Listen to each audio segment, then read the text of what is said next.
안녕하십니까. 쓴소리 박사입니다. 아침 방송을 시작하겠습니다. 밖에 날씨가 엄청 찬데요.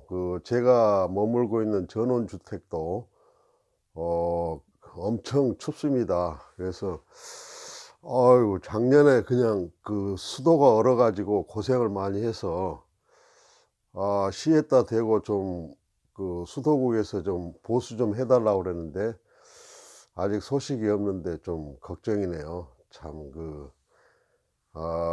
공공기관이 이렇게 좀 해도 되는 건지 좀 못마땅합니다. 자, 오늘 아침에는 여러분과 함께 어, 전 육군 기무사 이재수 사령관께서 극단의 선택을 하셨습니다. 이 문제를 가지고 한번 여러분과 같이 좀 생각을 해 보고자 합니다. 정말 우리나라에서 이런 사건이 참 비일비재해요. 이 검찰의 수사를 받는 도중에 자살한다. 이것은 참 문제입니다. 예. 자살한 사람도 문제고 또 자살이 일어나게 된 과정에서 또 우리 수사 당국에도 문제가 전혀 없다고 할 수도 없고, 그래서 참 난감합니다. 이 문제를 어떻게 해결을 해야 될지 걱정이 앞섭니다. 왜 이런 참 비극적인 사건이 자주 발생할까요?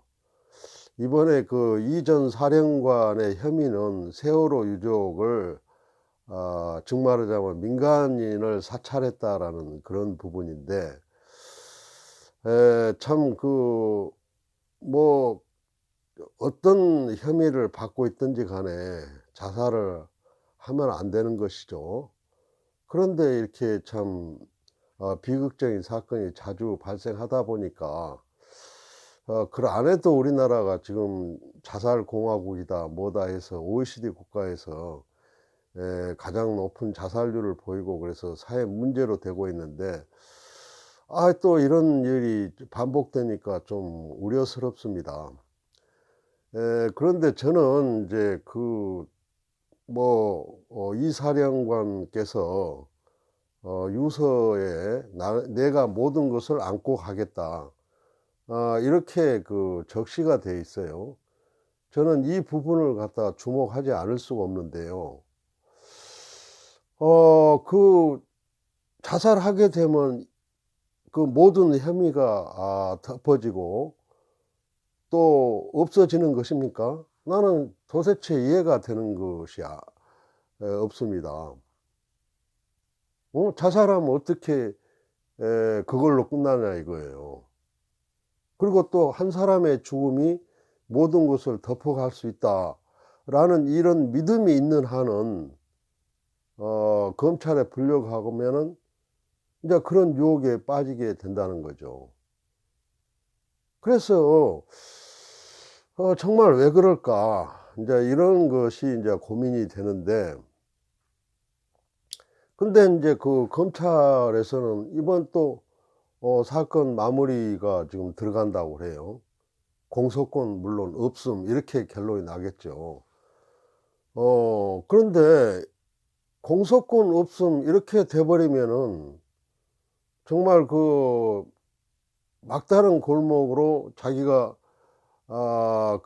죄인이 밝혀지거나 그렇게 수사 과정에서 모든 증거를 들여대게 되면은 인제 그런 유혹에 빠지게 되는 이런 악순환이 반복돼서 참 이 부분에 대한 대책이 마련되지 않는 한은 이런 일이 자주 발생할 수밖에 없겠다. 그래서 인제 프랑스 사회학자 드류갱이라는 사람이 자살 연구자로서 명성을 날린 분인데, 근데 이분의 연구 결과를 보면은 자살의 유형 중에서 이타적 자살, 숙명적 자살이 바로 사회 구조적인 문제에서 발생된다, 이렇게 해서 자살의 원인을 규명한 적이 있는데, 그래서 이 개인의 어떤 심리적인 불안, 이탈, 이 문제가 아니라 이게 수사 관행이라든가 또 그 사회적인 분위기라든가 또 그 집단의 폐쇄성, 또 그 집단이 그 명예를 중시 여기는 그런 곳에 있어서는 그런 그 자살의 그 발생하게 된다. 그래서 인제 사회 구조적인 문제하고 연결시켜서 보기도 하는데요. 저는 어찌 됐든지 간에 이런 그 사회 구조적인 문제를 좀 들여다보고 그 자살을 예방하는 그 부분이 굉장히 중요한 그 숙제로 대두되었다라는 그 부분을 오늘 아침에 지적하고 싶습니다. 한평생 그 군대에서 그 헌신한 분이 이렇게 자살로 비극적인 생을 마감한다. 이것은 정말 이런 군 엘리트들의 도 소중한 자산인데 이렇게 극단적인 선택으로 목숨을 끊어서 또 그 유족의 깊은 상처를 남기고 이게 뭡니까 도대체. 정말 그 고인이 정말 억울한 점은 없는 건지, 이런 것이 좀 저는 그 공소권 없음으로 그냥 끝낼 것이 아니라 오히려 더 그 심층적으로 수사를 해서 밝혀져야 되지 않느냐, 이런 생각이 듭니다. 저는 정말 그 고인한테 정말 안타까운 심정을 금할 수가 없는데요. 왜 죽습니까 도대체. 나는 정말 난감합니다. 이런 사건이 발생할 때마다 끝까지 살아서 법정 투쟁을 해서라도 자기가 뭐 세월호 유족을 사찰할 수밖에 없었으면은 사찰할 수밖에 없었다라는 그런 동기와 원인이 있었을 거라 이 말입니다. 그러면 그런 것을 당당하게 주장을 해서 헤쳐나가는 것이 자기 명예를 지키는 길이 아닐까요? 이렇게 죽어 가지고 이렇게 그 고인이 돼 가지고 누구도 변호할 수 없는 그런 상황으로 만들면은 그게 불명예가 아니겠는가. 그래서 저는 뭐 전두환 대통령을 좋아하지는 않습니다마는 그분의 그 배짱과 이 용기, 이 부분에 대해서는 제가 남다르게 평가를 합니다. 그분의 생각은 그래요. 왜 죽느냐는 거죠. 백담사의 전직 대통령으로서 그야말로 악전고투를 하고 있는 상황에서도 이분은 끝까지 그런 선택을 하지도 않고 당당하게, 얼마나 모습이 참 좋습니까. 그래서 참 군인다운 군인 면모를 보인다, 저는 그렇게 생각을 하는데, 어쨌든 이런 분도 있다는 거죠. 그래서 정말 화이트 칼라의 자살이 특히 문제가 되는데요.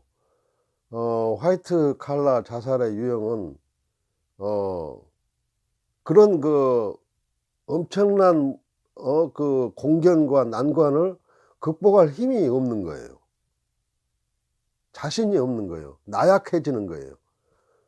그래서 정말 지금도 많은 사람들이 검찰에 불려가고 그렇습니다마는 절대 그런 극단적인 선택을 마음속에 조금이라도 생각조차도 하지 마시고 끝까지 살아남아서 법정 투쟁을 해서 자기가 하는 재임 중에서 나는 이런 생각으로 했다.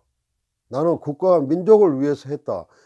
고 이재수 사령관도 검찰에 출두한 날 상당히 저는 인상 깊게 봤어요. 자기 하는 일을 정말 자부심을 가지고 그렇게 그 항변을 하셨는데 이렇게 생을 마감하는 걸 보니까 너무 안타까워서 드린 말씀인데, 아무튼 고인의 명복을 빕니다마는 이제부터는 검찰은 정말 그 혐의자가 자살로 인생을 끝내는 그런 일이 반복되지 않도록 정말 철두철미하게 좀 그런 그 자살 예방에 대한 대책을 세워 주시기를 간곡하게 부탁을 드리고요.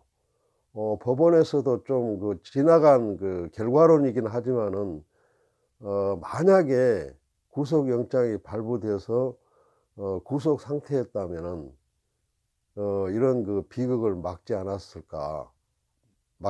수 있었지 않았을까, 그런 생각도 들어서 정말 아쉬움이 여러 가지로 큽니다. 네. 다시 한번 말씀드리지만은 정말 군 엘리트가 이렇게 앞으로도 할 일이 많을 텐데 이렇게 자살로 인생을 망했다는 그 부분은 너무나 안타깝다는 말씀을 드리면서 삼가 고인의 명복을 빕니다. 감사합니다.